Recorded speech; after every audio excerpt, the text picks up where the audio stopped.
waaw keroog dañu ko def sëñ Issa gi toog almadi bañ ko defee wala lani leen di ñëw sëriñ gi dal leen ko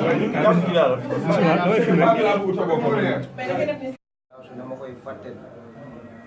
nit loolu def ci sa ndaw rek moo lay topp ba foo ne koy bi da lay topp damay toog ñu ne Abdou Salam dafa baax ba bu yàgg xaw ma neex na ko xaw ma baal boobu may wax neex na ko xaw ma ko neexu ñu waxee man leen bàyyi ma ko gën a baax wér parce que man bàyyam damaa bokk ci ñi mu yàgg man kii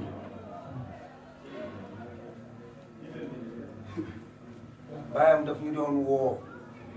bu ñu ñëw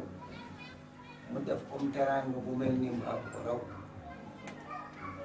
te ñu duñ ko yëg waaye Abdou Salam li mu def nii moom ko woon nam te bul tëb rek mu nekk xalaatam wala mu def dañ ko ci nampal ci juddu màgg ci Abdou Salam ci ñun ñi ko xam mu juddoo ci sunu kanam màgg ci sunu kanam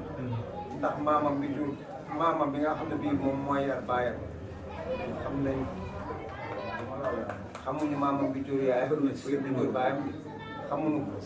waaye maamam bi jur bi ñu yar baayam xam nañu ndax ñoom moom ñoo nekkandoo waaw